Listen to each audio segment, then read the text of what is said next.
What is happening, baby? Welcome back to the Huddle Chat Sports Network's very own fantasy football huddled, powered by the Danklyfe brand. Let's talk sports and shank it golf brand. Thank y'all so much for tuning in to yet another episode. Can y'all believe it? We're a month in. We're going into week 4 of the NFL season. We're starting to get into the meat and potatoes. We got the London game coming this week. Do not forget that when it comes to setting your lineups. 7:30 in the morning Mountain Standard Time, 9:30 Eastern Time. So do not forget to set your lineups for an early game. Falcons, Jaguars is what that game is going to be. We also got bye weeks coming up here in a little bit. Those first few players like Jonathan Taylor, Cooper Kupp that were put on injured reserve can come back next week. We're in full swing of the NFL season, and your fantasy football league is in full swing as well. So today we're going to discuss some of those trade targets, some of those buy low options, some of those people you might want to sell right now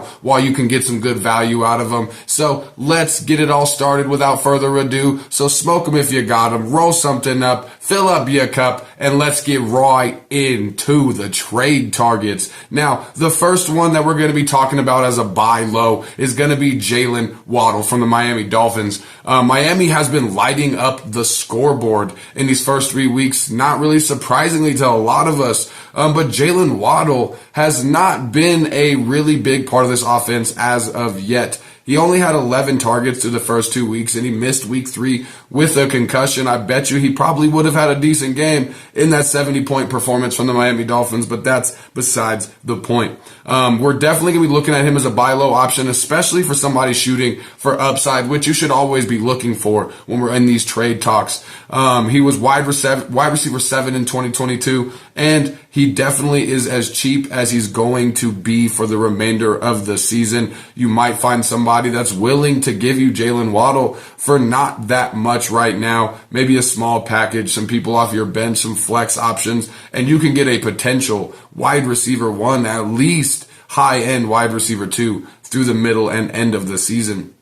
Another buy low I want to get into, I actually want to get into one of our comments from one of our favorite viewers here on the Huddle Chat Sports Networks. Asked, is Josh Jacobs, is this trade going to be worth it for Josh Jacobs? And kind of allow me to shed some light on the end of your comment here with congrats for reaching 100 subscribers. We have officially made it, y'all. Thank you so much for all your love and all your support. We are finally at 100 subscribers here on the new Huddle Chat Sports Network channel, and the growth does not stop here. This is our first 100 subscribers, and congratulations to all of y'all who are in the OG room of that first 100. Now, we're going to be giving out our giveaways and a lot of information for our giveaways here in the next few episodes, but let me get into answering the question about Josh Jacobs, because I have Josh Jacobs as another buy low target this week. He was a top 10 running back in the last 2 seasons, running back 3 in 2022 last season. He has stumbled out of the gate. We will not deny that. And big part of that is because he hasn't scored a touchdown yet. He still gets that workhorse usage though. He's 6th overall in running back targets, and he's 11th in rushing attempts. The risk in getting Josh Jacobs is that the Raiders remain a bottom level scoring team, and unless they figure it out, it's going to be a rough year for touchdowns as far as Josh Jacobs is concerned. But the volume is there, and you heard me say it last week. Right now, with running backs being damn near a dumpster fire, they're just a garbage can fire at the current moment. Not a full-blown dumpster fire, but with running backs, the situation being the way that it is, right now we're going volume over matchup, and not many people are getting the volume Josh Jacobs is getting. He just has to capitalize on it. So I definitely think getting Josh Jacobs for a cheap package is not a terrible idea. It's not a bad trade either way. You're giving out some people. James Cook, I believe, is actually going to be on my stardom list. Make sure you check out the stardoms and situms episode coming out tomorrow morning.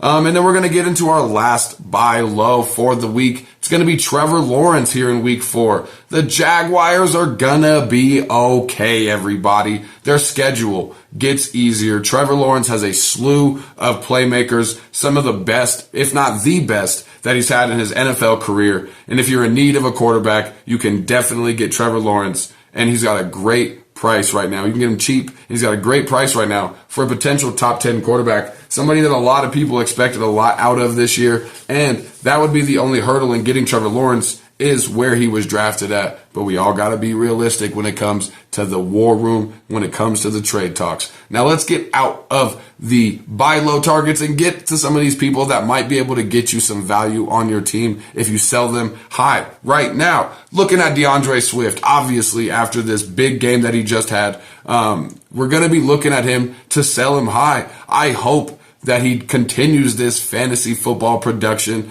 But I've been afraid of the backfield, the Eagles backfield, since the beginning of the year. You can go back and look at some of my preseason episodes, and I've always been afraid of this Philadelphia Eagles backfield. Last week, even with him putting up that 130 yards and that efficient stat line that he had, it was almost a 50-50 split with Kenneth Gainwell. They also have a filled running back room with a lot of people that are looking to get running back options. And if you think DeAndre Swift is the number one running back, you're wrong. It's Jalen Hurts. The Eagles, you see them getting those little tush pushes and he's stealing those touchdowns. So you're looking at DeAndre Swift.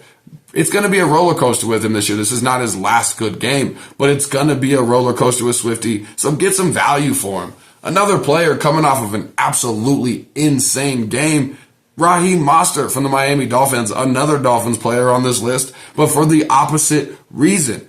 I'm loving the beginning of the season for Raheem Mostert, especially because, as I told you at the beginning of the year, if you were looking for somebody to get you to the Alvin Kamara suspension, if you're looking for somebody to get you to that Jonathan Taylor injury, if you're looking for somebody to help you while you try to get that waiver wire steal, this year's Kenneth Walker off the waiver wire, then Raheem Mostert was going to be your guy, and he has not proved me wrong. But similarly to the Philadelphia Eagles backfield, I was afraid of this Dolphins backfield from the jump. You're looking at what Devon Achane did this year this last week, and he officially has earned the right to have some attention in this offense. Miami's not going to score 70 points every week, so both running backs are not going to be able to score 40 points. I think that they vulture a lot of value from each other. Raheem Mostert remains the number one running back option, and he's going to be able to get you to the next few weeks. But injury history and Devon Achane on his heels now make you wonder how long Raheem Mostert is going to continue this production. Last player on the list we're going to be talking about today is going to be Courtland Sutton from the Denver Broncos. He's the unquestioned number one wide receiver in this Denver Broncos offense, even with Jerry Jeudy being healthy. After Denver plays Chicago this week, their schedule gets tough, like Ford tough. Not playing with that. And he's not going to have a lot of good matchups. He's going to get a lot of really good cornerback play against him. Russell Wilson has been playing good, and he may be able to still do enough for you to make you happy. But if you can get some value out of Courtland Sutton right now, then might as well do it. I would send out some offers with Courtland Sutton and then maybe try to get some packages for him together for him, whether you're getting him in a package or you're giving him away in a package to get a better player. Or you hope for this week, you see what you get after these offers this week, and you hope for a big game against Chicago this week, and you sell him right away. But you sell to the highest bidder as soon as it comes to you. Get some value out of Courtland Sutton before he just becomes another flex option. That's going to do it for today's Trade Target episode. Yet again, thank y'all so much for the 100 subscribers, all the love, a lot of information coming on the giveaways here very shortly. And always make sure you check out Sunday's live episodes on YouTube. I think we're also going to be able to get it on Facebook and on Twitch. More information to come on those this week as well. Live Sunday morning, 9:30 a.m. Eastern time or 9:30 a.m. Mountain Standard Time and 11:30 Eastern time. Make sure I see y'all there. Ask your questions, get that live advice, but let's get the hell out of here. Y'all have a good one. I'm going to see y'all later. Chins up, attitudes down. Have a good one. Peace out.